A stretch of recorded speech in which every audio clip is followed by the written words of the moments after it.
BJP अध्यक्ष नितिन नवीन की नई टीम के ऐलान से ठीक पहले एक इस्तीफा हुआ। वैसे तो ये इस्तीफा पहले भी हो चुका था, लेकिन पिछली बार एक्सेप्ट नहीं हुआ था, इसीलिए दूसरी बार फिर से इस्तीफा दिया गया। पिछली बार इस्तीफे की वजह नहीं बताई गई थी, लेकिन इस बार इस्तीफे के पीछे की वजह इशारों इशारों में जाहिर कर दी गई। नेता का नाम है शहजाद पूनावाला। इन्हें आपने कई बार टीवी पर डिबेट करते हुए देखा होगा। बीजेपी की तरफ से बोलते थे और कांग्रेस पार्टी के नेताओं से बहस करते थे। बीजेपी के राष्ट्रीय प्रवक्ता शहजाद पूनावाला ने एक बार फिर से पार्टी से इस्तीफा देने का ऐलान किया है। इससे पहले 30 जुलाई को भी उन्होंने इस्तीफे की पेशकश की थी, जिसे पार्टी ने स्वीकार नहीं किया था। शहजाद पूनावाला ने इस्तीफा क्यों दिया और इस्तीफे के पीछे पार्टी के कौन से लोग जिम्मेदार बताए गए हैं, इसके बारे में आपको बताएंगे, लेकिन पहले इस्तीफे वाला लेटर देख लेते हैं। शहजाद पूनावाला ने 17 अगस्त की सुबह 9:50 पर एक्स पर एक पोस्ट किया। इसमें उन्होंने अपने रिजाइन लेटर की फोटो शेयर की, फिर एक लंबा चौड़ा पोस्ट लिखा। रिजाइन लेटर के चौथे पैराग्राफ में उन्होंने लिखा कि पिछले कुछ दिनों की घटनाओं, जिन व्यक्तियों के बारे में मैंने आपको विस्तार से बताया है, उन्होंने मुझे अपने पूर्व निर्णय पर दृढ़ रहने के लिए बाध्य कर दिया है। शहजाद ने भले नाम न लिया हो, लेकिन इस लाइन से साफ है कि वो पार्टी के भीतर के ही कुछ लोगों की शिकायत कर रही हैं, जिनके साथ उनके संबंध बिगड़े होंगे और उसके बाद उन्होंने रिजाइन का फैसला दोबारा लिया।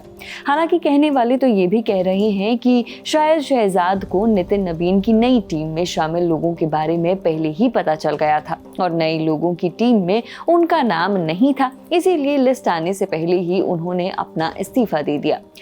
शहजाद के रिजाइन को लेकर जो अलग अलग अटकलें चल रही हैं, उनमें कितना सच है और कितनी हवाबाजी, उसके बारे में हमने अपने पॉलिटिकल एडिटर पंकज झा से डिटेल में बात की। सुनिए।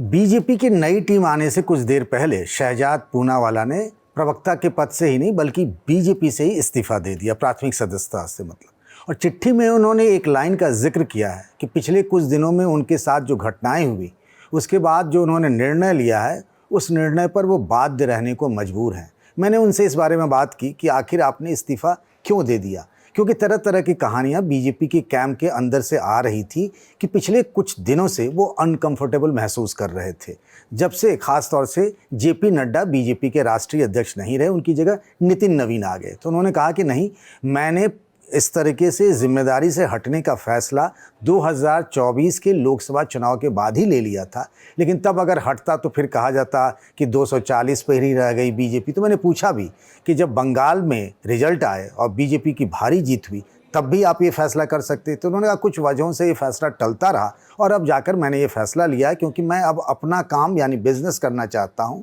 चूँकि प्रवक्ता के पद पर रहते हुए मेरा अपना काम जो है वो बहुत बाधित हो रहा था। लेकिन ये भी बात सही है कि बीजेपी के अंदर से तरह तरह की कहानियां कही जा रही हैं और बताई भी जा रही हैं।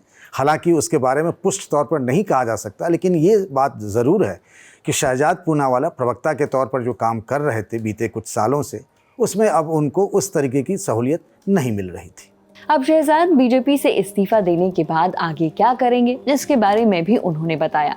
शहजाद ने अपने एक्स पोस्ट में लिखा है, अत्यावश्यक आर्थिक और व्यक्तिगत परिस्थितियों के कारण मैं निजी क्षेत्र में प्रवेश करूंगा, लेकिन जहां भी संभव होगा और चाहे जिस भी स्वरूप में संभव हो, मैं प्रधानमंत्री मोदी और भाजपा के दृष्टिकोण और कार्यों का समर्थन करता रहूंगा। मैं पार्टी की व्यवस्था छोड़ रहा हूं, परंतु विचार और व्यक्ति नहीं। शहजाद पूनावाला ने खंडन करो नाम का एक एक्स अकाउंट बनाया है। शहजाद पूनावाला बीजेपी प्रवक्ता बनने से पहले से कांग्रेस नेता थे और एक समय टीवी पर कांग्रेस पार्टी के पक्ष में भी बहस करते थे, लेकिन फिर साल 2017 में चीजें बदल गई।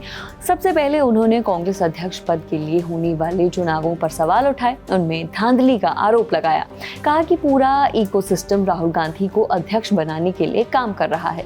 इसके बाद पार्टी से तनाव के चलते कांग्रेस छोड़ दी। इसी बीच गुजरात विधानसभा चुनाव प्रचार के दौरान पीएम मोदी ने शहजाद पूनावाला की तारीफ की और इस घटना के कुछ दिन बाद ही शहजाद ने बीजेपी ज्वाइन कर ली।